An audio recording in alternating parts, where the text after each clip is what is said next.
Chapter 15.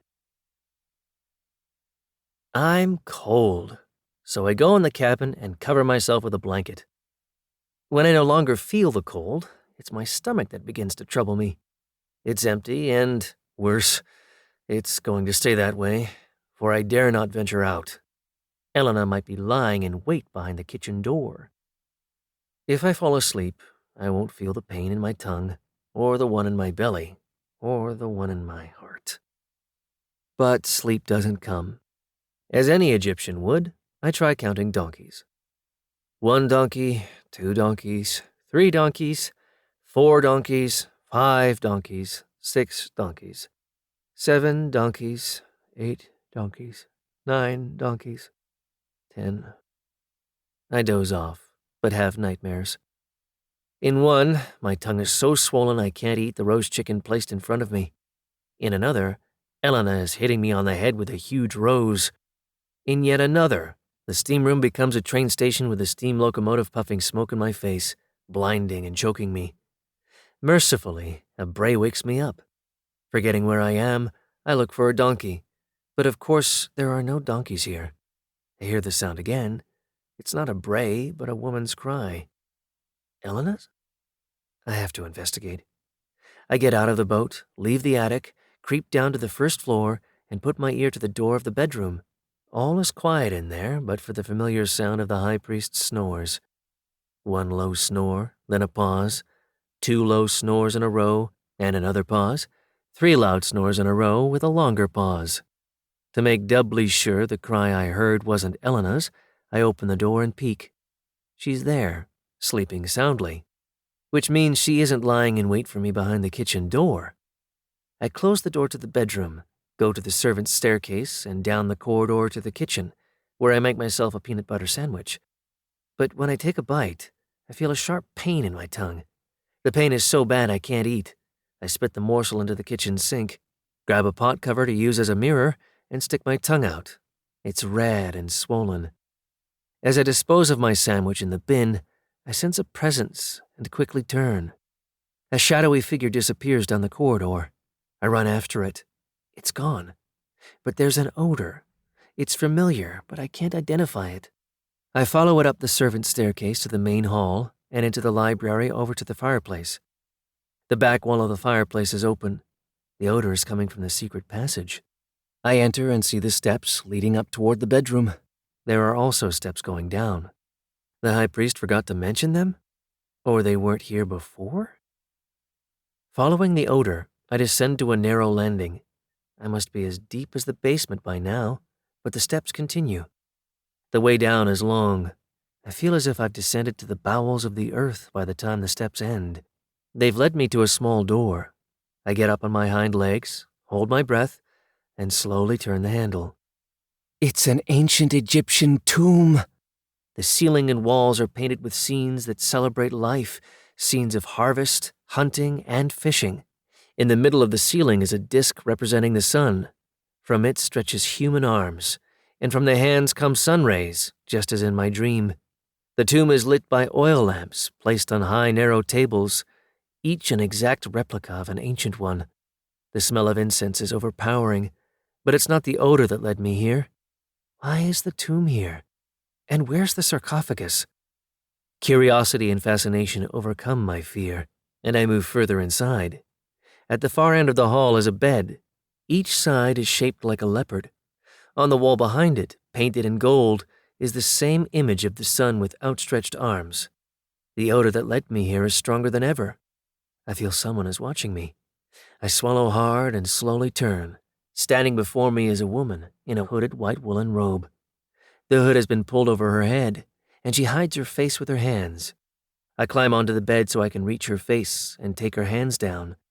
She's wearing a gold mask, the mask of the high priestess of Stonehenge. Of course, the odor is her smell. I should have recognized it sooner. But how can she be here? With trembling paws, I remove the mask. I look into the face whose beauty has been revered by both the ancient world and the modern. It's the face made famous by her bust. Queen Nefertiti, Rapa-Hamen. You remember my name? I have kept your name here, she says, pointing to her heart, for thousands of years. But it was only the other day we met in Stonehenge. For me, thousands of years have passed since I last saw you. Talking has made my tongue swell again. I've so many questions for you. I don't know where to begin. What's wrong? It's my tongue. It's swollen. It hurts. Sit down and stick your tongue out. Cupping my chin in one hand, she puts 2 fingers into my mouth and, with maternal care, pulls a thorn from my tongue. The pain is gone immediately. I lick her hand. She smiles and sits next to me on the bed. Queen Nefertiti, how can you still be alive? I cannot die. I do not know why. A few years after the death of my husband, Pharaoh Akhenaten, I was murdered by assassins, but awoke as if from sleep. With the help of those few I could still trust, I faked my burial and fled. If Egypt did not want Nefertiti, then I no longer wanted Egypt. At Stonehenge, why didn't you tell Gatohaman and me who you were? I was ashamed. You told me he was the high priest of the god Amun-Ra, and the goddess Bastet was your protector. My husband, Akhenaten, and I had closed the temples of Amun-Ra and the temples of the other Egyptian gods, including those of Bastet. I was also ashamed I was still alive. Egyptians seek immortality in the world above. There I would reign as a queen, but here the great Nefertiti dwells in the shadows like a criminal. Because I cannot die, I am denied the splendid immortality that befits me and must endure a futile existence that debases me. You see immortality as a curse, but many people would see it as a blessing. They are fools. I am a slave to all I have witnessed over the centuries. You cannot know, Rappahamen, what it means to live with ancient memories that remain as fresh as the rose you picked for Elena in the garden. How did she see me? From one of the locked rooms using the secret passage? I have traveled all over the world. Whenever my failure to age might become noticeable, I moved and assumed a new identity. But then Burckhardt's expedition unearthed my bust. When it was exhibited in the Egyptian Museum of Berlin in 1923, my face appeared in newspapers all over the world. Since then, I have lived in near seclusion, wearing large hats that hide my face. Why did you come to Bath? I consider Bath my second home after Akhenaten. I was here when the Royal Crescent was being built. I had young Wood design this room and the secret passages. I swore him to secrecy. It was still a time when a man's word was his bond. He just assumed I was an eccentric. In this country, eccentricity is not unusual. To conceal your immortality, surely you had to leave Bath as well. Of course. Before selling this house, I had the entrances to the secret passage walled up.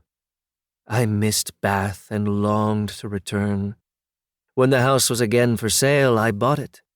I have lived here ever since. Was the Gainsborough portrait of you? I asked, knowing the answer already.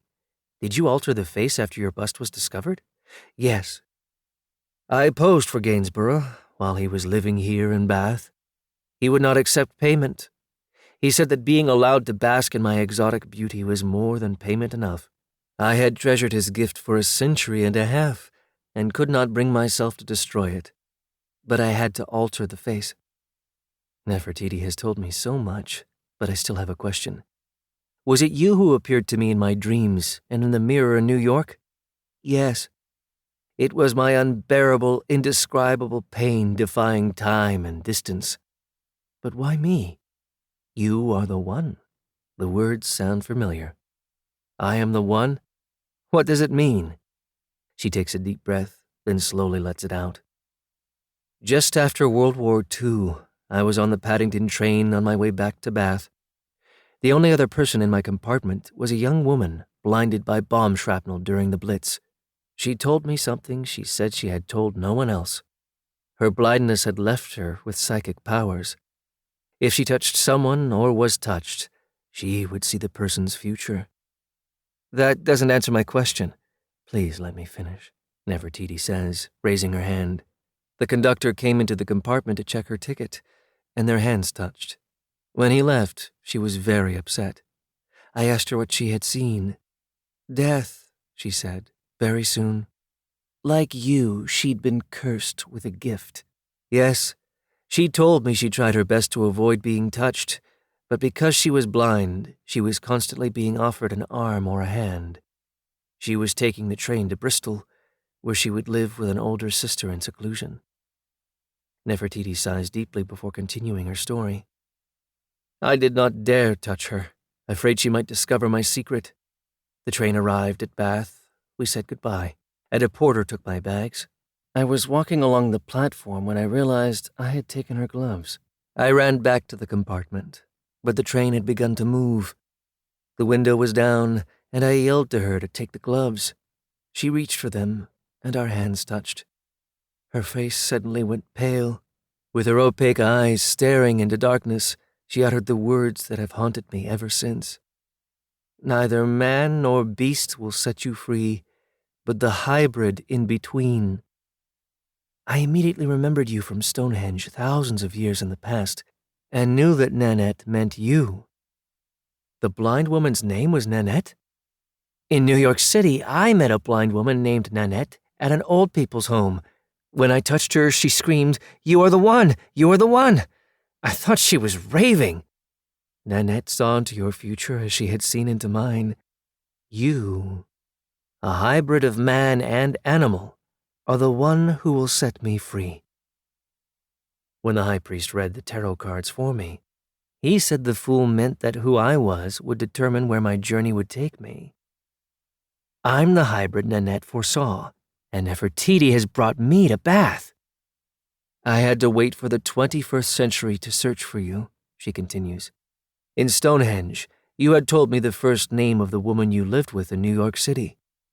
Not much to go on. I was becoming desperate when I read an article in Egyptian Antiquities by Elena Noal. She was identified as a freelance writer living in New York. Her article contained information about a certain artifact's role in the burial ceremony which only an ancient Egyptian well-versed in our religious practices could possess. I thought of the high priest and knew I had the right Elena. I wrote. She answered.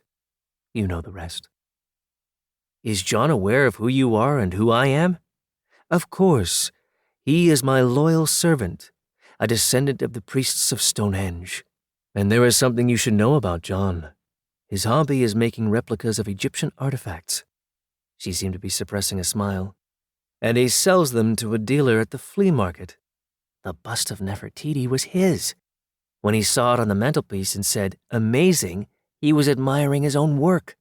But why did he tell Elena the bust was real? There is something else you should know about John. He has a warped sense of humor. I laughed so much when he told me how you had covered the mess with a diaper that he had then told Elena the bust was real. I had not laughed like that in centuries. You say I'm the one who will set you free. What do you mean? I want to be free of my immortality.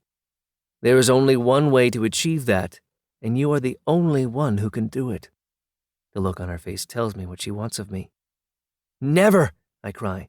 I could never kill you, no matter what Nanette predicted. You accursed cat, Nefertiti yells. Will you have me live forever, in pain and anguish? Killing you would be a terrible crime. A crime? The crime is that I have lived thousands of years beyond my lifespan. I had given up all hope of dying. This room was my place of rest and meditation, an ancient Egyptian world beneath Georgian Bath. But when Nanette told me you would set me free, I knew it would be my tomb. I won't kill you. I can't. You can. You must. Rapa-Hamen, I'm tired. I wish to rest. I desire death. I can't kill you. Yes, you can. I will show you what you must do. Nefertiti gets up, adds incense to the burner, and disappears into the shadows. The air is soon saturated with the intoxicating odor. I feel I'm about to faint. Am I beginning to see things? No. It's really the high priest coming toward the bed. I thought you were asleep, I say, snoring. Elena does not fall asleep until she thinks I have. I was only pretending to sleep so I could go down to the library and read. How did you find me? I took the secret passage to the library. The wall behind the fireplace was already opened, and I saw steps I had not seen before. They continued downward. As I descended, I began to smell incense. The odor led me here. You'll never believe. I know it all. I have been listening behind the door. Just as I predicted, a high priestess has revealed her secrets to you. And to think you doubted me. Have mercy. Not now. I'm no longer able to sit up. Nefertiti emerges from the shadows. The high priest bows so low his head almost touches the bed. Queen Nefertiti, he says. Never was a name more appropriate. Nefertiti, the beautiful one has come. We meet again, Gato Hammon. Or should I say Jack? Why did you hide from us? I was waiting for a chance to be alone with Rapa Hammon. I had to tell him he was the one destined to kill me, the only being on Earth that could kill me. But he wants to deny his destiny. Nefertiti bends over me, coming so close her face is all I see. I'm no longer admiring her beauty, but fearing it. You must kill me, she cries. Her command sends chills up and down my spine. I try to protest, but the words don't come. I shake my head. Nefertiti straightens up and laughs hysterically. She has a knife in her right hand and plunges it into her chest.